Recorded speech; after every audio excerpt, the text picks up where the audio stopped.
Country में marketing plan कैसे दिखाया जाता है, प्रोडक्ट कैसे डेमो करने हैं, टीम कैसे बनानी है, स्पॉन्सर कैसे करना है, ट्रेनिंग कैसे करनी है, किसी को कुछ नहीं पता था। मैं एक आदमी था जो पूरा इंडिया ट्रैवल करता था। मैंने लाखों प्लान खुद शो किए, हजारों 1-to-1 की, हजारों होम मीटिंग्स की, राइट, टीम्स को बिल्ड किया, लोगों को सफल बनाया। उस कंपनी में लगभग मैं 6 साल था। लास्ट पोजीशन जो मेरी थी वो नेशनल सेल्स हेड थी। उसको छोड़ के एक और कंपनी में गया एज अ वाइस प्रेसिडेंट। 1.5 साल वहां पे काम किया। उसके बाद एक मलेशिया की कंपनी जो 2002 में मलेशिया में नंबर 1 थी, उसका चीफ एग्जीक्यूटिव ऑफिसर बना। इंडिया ऑपरेशंस 2003 में स्टार्ट किए और 2004 में उनको छोड़ के वेस्टलीज शुरू की। राइट, मैं आपको एक पॉइंट की तरफ लेके जा रहा हूं ताकि आप अंडरस्टैंड कर सकें कि आज अगर वेस्टलीज इतनी सफल कंपनी है तो उसका क्या कारण है। क्या कारण है कि बाकी जब कंपनीज आती हैं वो इतना ज्यादा देर क्यों नहीं चल सकती। उस चीज के ऊपर मैं आपको लेके जाना चाहता हूं।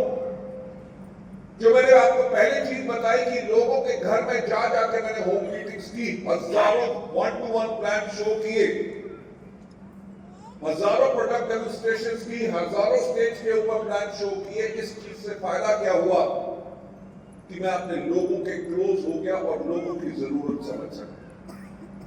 मैं अपनी एंटायर लीडरशिप को यही कहता हूं, जिस भी बड़ा आपका लेवल हो जाए, जितना भी आपका बड़ा चेक बन जाए, अपना ग्रास रूट कनेक्शन और हर रोज प्लान शो करना और मीटिंग्स करना वो कभी बंद नहीं करना चाहिए। राइट, मैंने पहली कंपनी छोड़ी, दूसरी में ज्वाइन किया, उसको छोड़ा, तीसरी में ज्वाइन किया, तीसरी को छोड़ा, वेस्टलीज शुरू किया। क्यों? वो कंपनी सब अच्छी थी, सिर्फ मेरे सोचने का तरीका अलग। सोचने का तरीका अलग क्या था? सोचने का तरीका ये था कि हमारे लोग जो डिस्ट्रीब्यूटर्स हैं, जो इस परिवार में जुड़े हैं, उनकी सफलता कैसे आ सकती है। जब मैं उन कंपनीज में था, मेरी कंपनीज की मैनेजमेंट के साथ यही लड़ाई होती थी। जब वो समझ नहीं सकते थे, उसी कारण से मैं उन कंपनी को छोड़ देता था। क्यों? क्योंकि मेरा दिल जुड़ा हुआ था उन लोगों के लिए जो नेटवर्क को बिल्ड करते हैं, जो कंपनी को बिल्ड करते हैं। मैं आगे की बात करने से पहले थोड़ा सा नीचे आपको लेके जाना चाहूंगा। 1996 में जब मैं इस इंडस्ट्री में आया, उससे पहले 12 साल में फार्मा इंडस्ट्री में था, तो डायरेक्ट सेलिंग के बारे में मुझे कुछ नॉलेज नहीं थी। तो मैंने एक बुक मंगवाई अमेरिका से। उस किताब का नाम था the encyclopedia of network marketing. उस बुक को लिखा था रैंडी केज ने। रैंडी केज दुनिया के एक बहुत बड़े नेटवर्कर हैं। जब उनकी किताब मैंने खोली, उसमें सबसे पहला चैप्टर था सिलेक्टिंग द राइट कंपनी, कि एक सही कंपनी का चुनाव कैसे किया जाए। जब मैं उस लाइन को पढ़ा, सिलेक्टिंग द राइट कंपनी, मेरे मन में सोच आई, मार्केटिंग प्लान कैसा होना चाहिए, प्रोडक्ट कैसे होंगे, ये लिखा होगा। But I was really surprised जब मैंने उसके अंदर पहली लाइन पढ़ी। उसमें उन्होंने लिखा हुआ था, look at the management of the company, कि कंपनी की मैनेजमेंट की तरफ देखो जो कंपनी को चलाएगी। मुझे समझ नहीं आया कि कंपनी की मैनेजमेंट की तरफ क्यों देखना। भाई, कंपनी का काम है अच्छा प्रोडक्ट दो, अच्छा मार्केटिंग प्लान दो, डिस्ट्रीब्यूटर्स जो है उसमें काम करेंगे, प्रोडक्ट बेचेंगे, टीम बनाएंगे, कंपनी का काम है पे आउट करो। कंपनी की सोच की तरफ क्यों देखना। जब मैंने एक कंपनी छोड़ी, दूसरी को ज्वाइन किया, उसको छोड़ा, तीसरी को ज्वाइन किया, तीसरी को छोड़ा, तब मुझे पता चल गया कि कंपनी की मैनेजमेंट सबसे ज्यादा इंपॉर्टेंट है अगर कंपनी ने स्टेबल रहना है। कंपनी की मैनेजमेंट कैसी होनी चाहिए? कंपनी की मैनेजमेंट ऐसी होनी चाहिए जो हमेशा अपने डिस्ट्रीब्यूटर्स के फायदे के बारे में सोचे, उसका एक एक स्टेप वैसा हो जिसके करके डिस्ट्रीब्यूटर्स को कोई प्रॉब्लम ना हो और डिस्ट्रीब्यूटर्स बेइंतहा ग्रोथ ले सके। That is the kind of a thought process जो मुझे पता चला और उसके करके ही 2004 में वेस्टलीज की शुरुआत। मैं जो हमेशा एक बात कहता हूं कि सफलता उन्हीं को मिलती है जिनकी तैयारी अच्छी होती है। मैं कंपनी की विजन के बारे में बात करूंगा। हमने 2004 में जब वेस्टीज शुरू की, दुनिया भर में जहां जहां नेटवर्क मार्केटिंग एक लीगल इंडस्ट्री है, हमने वहां के लॉज पढ़े और वेस्टीज को उसी तरह से बनाया जैसे दूसरी कंट्रीज में लॉज है, क्योंकि जब इंडिया में भी लॉ आएगा हमने यही सोचा कि उसी तरह का लॉ होगा। एक चीज याद रखना, हमने 2004 में शुरुआत की थी और इंडिया में लॉज आए 2016 में, यानी कि 12 साल बाद। जब 12 साल बाद वेस्टीज को 12 साल हो चुके थे, जब लॉज आए, सब कंपनी ने अपने आप को चेंज किया, अपने किट हटा दिए, अपने रिन्यूअल फी हटा दी, सब कुछ हटा दिया। एक कंपनी थी जिसने कुछ नहीं चेंज किया और वो थी वेस्टीज। मैं वही आपसे बात कहना चाहता हूं जो रैंडी गेट्स ने लिखी थी कि look at the management of the company. ये एग्जांपल आपके सामने है कि हमने शुरुआत में ही वो काम किया जो पूरी इंडस्ट्री ने 12 साल के बाद किया। अगर मैनेजमेंट के पास ये सोच ना होती फ्यूचरिस्टिक, अगर हम चेंज करते तो शायद बिजनेस बिल्कुल उल्टा सीधा होगा। आप लोगों को आज मैं ज्यादा टाइम नहीं दूंगा because you have got wonderful BUCDs and leaders जो आपसे आके यहाँ पे बात करेंगे। मैं थोड़ा सा कंपनी के थॉट प्रोसेस और हमारा कैसे रहा है और आगे हम क्या काम करेंगे उसके बारे में आपसे बताना चाहता हूँ। जब 2004 में हमने शुरुआत की, मैं बात कर रहा हूँ 2011 की, हमें 7 साल कंप्लीट हो चुके थे और उन 7 साल में हमारा क्यूमुलेटिव एवरेज ग्रोथ रेट 135% था। यानी कि कंपनी हर साल 135% की एवरेज ग्रोथ कर रही थी। हमने उस टाइम पे प्लानिंग करनी शुरू की 2020 की। जब रैंडी गेट्स ने कहा था कि look at the management of the company, Vestige भी एक वो ऑर्गेनाइजेशन है जो आप लोगों का अगले 10 साल का फ्यूचर प्लान करके रखती है कि मार्केट कैसे चेंज होगी, किस तरह के प्रोडक्ट्स होंगे, किस तरह के टूल्स होंगे, क्या हमें इंफ्रास्ट्रक्चर बिल्ड करना है ताकि आपका बिजनेस एक्सप्लोड कर सके। हमने जब 2011 में तैयारी करनी शुरू की, हमने देखा क्या कि 2020 के अंदर इंडिया की 70% पॉपुलेशन जो है उसकी एज 35 से कम होगी। 2011 तक, 2004 से 2011 तक वेस्टीज एक बहुत ही सीरियस हेल्थ केयर कंपनी थी। हमारे जितने डिस्ट्रीब्यूटर्स थे वो डिस्ट्रीब्यूटर्स कम और डॉक्टर ज्यादा बन चुके थे। किसी के पास जाते थे, आपको कोई बीमारी है, अगर वो कहता था ये फैंटास्टिक, आप ये खाओ ठीक हो जाओगे। व्हाई? बिकॉज प्रोडक्ट्स के रिजल्ट्स वो फैंटास्टिक जो आज के दिन में भी हैं। So whether it is asthma, whether it is thyroid, whether it is skin problem, whether it is eyesight problem, whether it is falling hair, whether it is tumors, various problems के अंदर लोगों को इतने बेहतरीन रिजल्ट मिलते थे कि हमारा बिजनेस टोटल डॉक्यूमेंटेशन का बिजनेस हो गया था। लेकिन हर साल 135% ग्रोथ 7 साल तक लगातार, which is a world record. World record कि किसी कंपनी ने दुनिया भर में 7 साल तक लगातार 135% ग्रोथ नहीं की थी। मैं जो बात कह रहा था कि रैंडी गेट्स ने कहा था कि look at the management of the company. एक सक्सेसफुल बिजनेस मॉडल जो हर साल आपको 100% ग्रोथ दे रहा है। जब हमने देखा कि 2020 में 70% इंडिया की पॉपुलेशन 35 ईयर्स से कम होगी, तो हमने कहा 2020 में जो 35 ईयर्स के कम के लोग होंगे, अगर वो सोचेंगे कि वेस्टीज के प्रोडक्ट्स उन लोगों के लिए हैं जिनकी एज 50 से ज्यादा है और जिनको कुछ बीमारियां हैं, तो शायद हमारा बिजनेस उसमें डाउन आ जाएगा। तो 10 साल पहले हमने अपने आप को चेंज करना शुरू किया। हमने अपने प्रोडक्ट्स को पैकेजिंग चेंज की, उसके ऊपर यंग बॉयज एंड गर्ल्स के फेसेस लगाए ताकि वो कोरिलेट कर सके। अपने प्रोडक्ट कैटलॉग चेंज किए, अपनी वेबसाइट चेंज की। एंड इंडिया में we were the first company जिसने मोबाइल एप्लीकेशन लॉन्च किया। Why? Because youngsters are very tech savvy.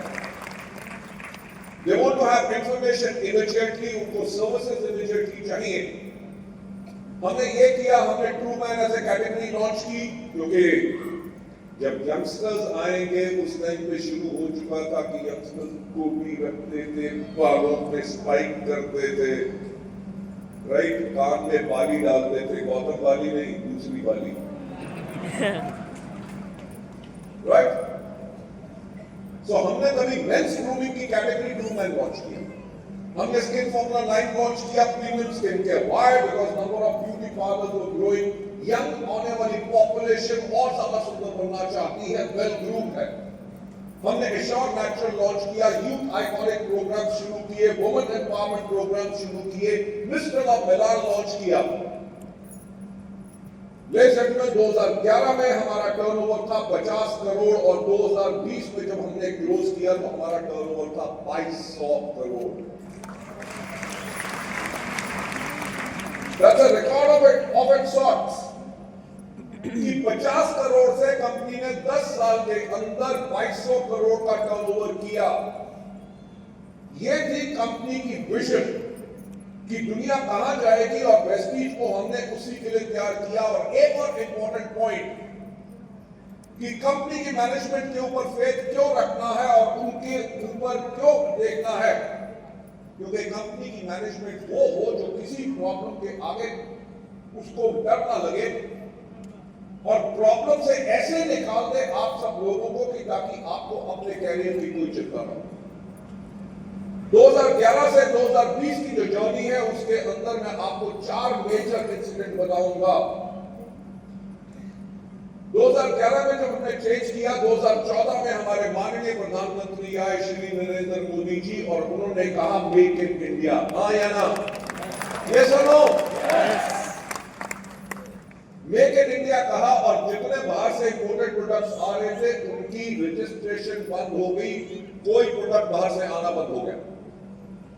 हमारा जो एश्योर कैटेगरी थी वो एक जापानीज कंपनी मिलेट अपने थाईलैंड के प्लांट में बनाती थी। हमारा एल-आर्जिनाइन अमेरिका से बन के आता था, हमारे डिटॉक्स पैक चाइना से आते थे, हमारा कितना रॉ मटेरियल बाकी देशों से आता था, सब आना बंद।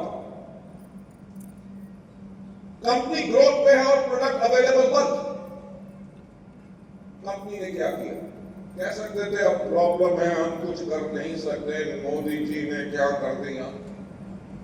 कंपनी ने 2 महीने के अंदर अंदर अपना इनोवेशन सेंटर खोला और 4 महीने के अंदर वो सारे प्रोडक्ट्स इनोवेट करके लॉन्च कर दिए। लेकिन मैनेजमेंट की तरफ क्यों देखना है? लोग कह रहे थे जापानीज क्वालिटी इंडिया में कैसे बनाओगे? अमेरिका से एल-आर्जिनाइन बनता है, वैसी फॉर्मुलेशन और वैसा प्रोडक्ट कैसे बनाओगे? पर हमारे अपने सेंटर के करके, इनोवेशन के करके हमने उससे बेटर फॉर्मुलेशन आपको दी। This was 2014 जब हमने शुरुआत की। మా దగ్గరకు వచ్చానే నెంబర్ 1 2016 में आपको याद होगा एक दिन रात को सितंबर के महीने के अंदर नरेंद्र मोदी जी आए थे शाम को 8 बजे और उन्होंने कहा था इंडिया 500 और 1000 के नोट।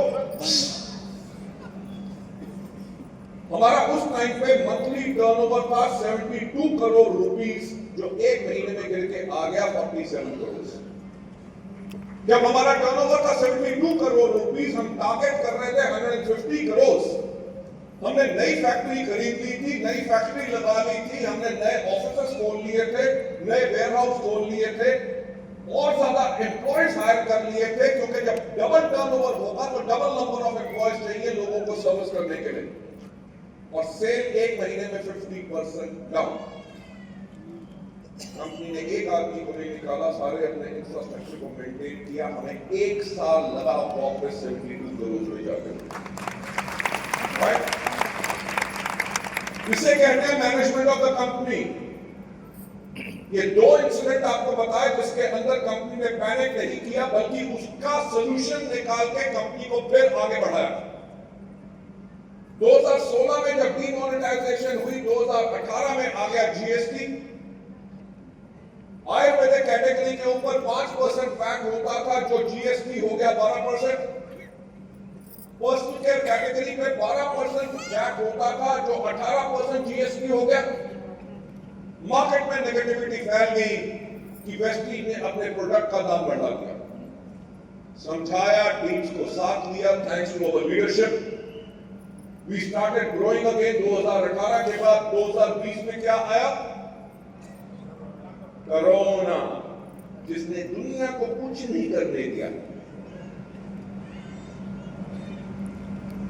दुनिया कहती थी कोरोना आया है, कोविड क्या है? चाइनीज है। चाइनीज चीज तो वैसे ही नहीं चलती, तो ये भी इंडिया में आके खत्म हो जाएगा। आपको याद है कोरोना के टाइम में एक बड़ी रात को सब लोगों ने पूरे इंडिया में थाली बजाई थी चमचे के साथ, आया ना?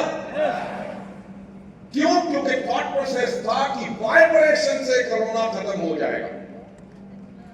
वाह, प्लीज जेंटलमैन, सोचने की कोशिश करो कि क्या डेस्परेशन थी।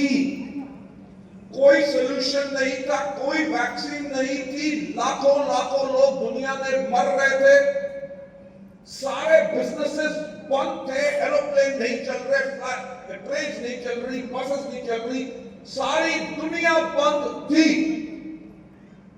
अब दुनिया बंद है तो वेस्टीज का बिजनेस भी बंद कर देते हैं। पर मैंने जो पहले बात कही कि मैनेजमेंट की तरफ देखो, पूरी दुनिया बंद थी। हमने 48 घंटे के अंदर अंदर अपने एम्प्लॉइज के लिए, अपने ब्रांचेस के लिए, अपने डीएलसीपी के लिए एसेंशियल सर्विसेज के कर्फ्यू पासेस लिए। 600 से ज्यादा एम्प्लॉइज के घर में लैपटॉप्स, कंप्यूटर्स, वाईफाई कनेक्शंस लगवाए।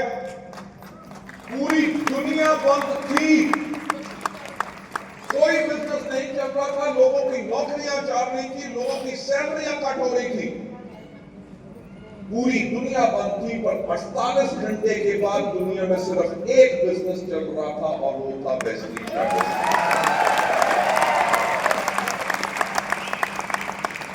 बहुत इजी ऑप्शन है, हाथ के ऊपर हाथ रख के बैठो, अभी तो कोरोना है, कुछ नहीं हो सकता, दुनिया बंद है तो हम क्या करें? But that is not the thought of a good management. Management जो लीड करना चाहती है अपने लोगों के बारे में सोचना। हमारी महीने में 2000 से ज्यादा CNTs होती थी। 48 घंटे के बाद पूरी कंट्री जूम के ऊपर थी और वेस्टीज का बिजनेस कोरोना के टाइम में, जहां पे दुनिया प्रॉब्लम में गई, लाखों बिजनेस बंद हो गए, वेस्टीज का हाईएस्ट एवर बिजनेस हमारा कोरोना के लिए।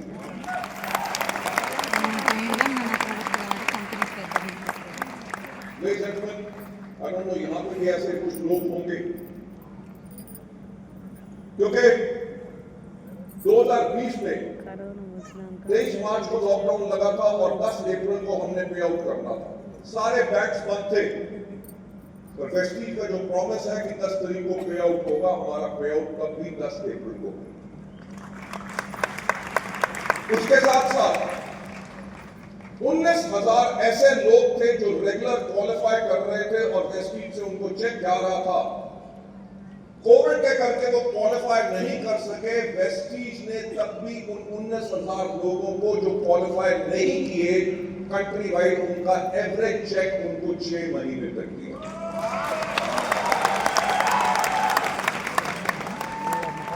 मैनेजमेंट की तरफ क्यों देखना?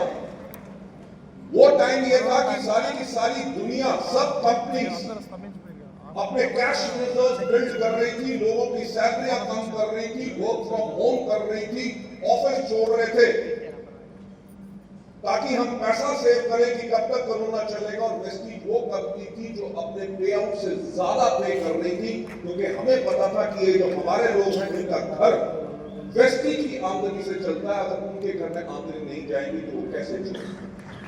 That is the reason why management की जरूरत है। 2021 में जैसे मैंने कहा कि सफलता उन्हीं को मिलती है जिनकी तैयारी अच्छी होती है। 2021 में हमने प्लान करना शुरू किया 2030 के बारे में। राइट, हमेशा वेस्टीज 10 साल का पीरियड लेके चलती है कि 10 साल के पीरियड के अंदर हमने क्या करना। जब हमने 2030 के बारे में देखा तो हमें एक चीज समझ आई जो मैं आपसे पूछना चाहूंगा। आप में से कितने लोग हैं जिनके पास स्मार्टफोन्स हैं? सभी स्मार्टफोन्स ने क्या किया? आपकी अलार्म क्लॉक खत्म कर दी, राइट? आपका कंपास खत्म कर दिया, कैलकुलेटर खत्म कर दिया, कैमरा खत्म कर दिया, वीडियो कैमरास खत्म कर दिए, cassette player, record player, CD player सब खत्म। जो पोस्ट एंड टेलीग्राफ डिपार्टमेंट था, टेलीग्राम लोग भेजते थे, लाइटनिंग कॉल्स करते थे, चिट्ठियां आती थी, सब खत्म। एसटीडी पीसीओ बूथ खत्म, राइट? आज के दिन पे गाना सुनना है, एंटरटेनमेंट करना है, टीवी देखना है, कुछ भी देखना है, हम अपने फोन पे करते हैं। खाना ऑर्डर करना है, टैक्सी बुक करनी है, ट्रेन की टिकट, कितने बजे पहुंचेगी, कितने बजे अराइवल है, डिपार्चर है, सब कुछ फोन पे। आज के दिन पे फोन पे तो पैसा भी हम ट्रांसफर करते हैं, यानी कि this is your banking wallet. ये सेगमेंट हमने यही देखा 2021 में कि 2030 में दुनिया और ज्यादा डिजिटल होगी, राइट? आज के दिन में अगर आपको गाजर चाहिए, दूध चाहिए, मसाला चाहिए, ब्लिंकिट करो, स्विगी करो, इंस्टामार्ट करो, इमीडिएट आता है। लोग Amazon, फ्लिपकार्ट और बाकी चीजों पे शॉपिंग कर रहे हैं दिन रात। गांव-गांव में कपड़े ऑर्डर कर रहे हैं। जब इतनी पेनिट्रेशन डिजिटल एरा में होगी तो वेस्टीज डिजिटल एरा में कैसे काम करेगा, ये हमने स्ट्रैटेजी बनाई 2020 में। हमने इमीडिएटली उसके ऊपर काम करना शुरू कर दिया था कि आगे आने वाले टाइम में आप कैसे अपने सोशल मीडिया हैंडल से अपने बिजनेस को प्रमोट करेंगे, अपने प्रोडक्ट को कैसे प्रमोट करेंगे। जब आपके लोग प्रोडक्ट के बारे में या आपके बिजनेस के बारे में देखेंगे, वो कौन से लोग हैं जो आपके पर्सनल केयर ले सकते हैं, कौन से लोग हैं जो आपके हेल्थ केयर ले सकते हैं, कौन से हैं जो आपके एग्री के प्रोडक्ट्स ले सकते हैं, किनको आप डिस्ट्रीब्यूटर बना सकते हो, किनको कस्टमर बना सकते हो, कितने लोग हैं जो आपके सीएनसी कर रहे हैं, कितनों ने पिछले 2 महीने में नहीं की आपसे हेल्थ केयर के प्रोडक्ट्स कौन से ले रहे थे, कौन का फिर से ऑर्डर ड्यू है, ये सारी इंफॉर्मेशन हम आपको सिस्टम के थ्रू दें। इतना ही नहीं, आगे आने वाले टाइम पे आप लोगों को कैसे स्पॉन्सर करेंगे थ्रू योर फोन, ऑर्डर कैसे प्लेस करेंगे, आपको अकाउंट कैसे और नजर आएगा। इतना ही नहीं, आपके जो नए लोग आए उनको क्या ट्रेनिंग देनी है और कैसे देनी है, अपने पुराने वाले लोगों को क्या मटेरियल उनको देना है। With the click of a button आप 500 से लेके 1000 लोगों तक वो एंटायर इंफॉर्मेशन दे सकते, राइट?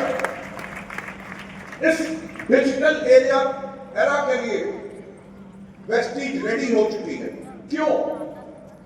मैं आपको बताना चाहूंगा, आज के दिन पे इंडिया में डायरेक्ट सेलिंग जो है वो 21,000 करोड़ की इंडस्ट्री है और एक्सपेक्ट किया जा रहा है कि 2040 तक ये 60,000 करोड़ से ज्यादा की इंडस्ट्री हो जाएगी।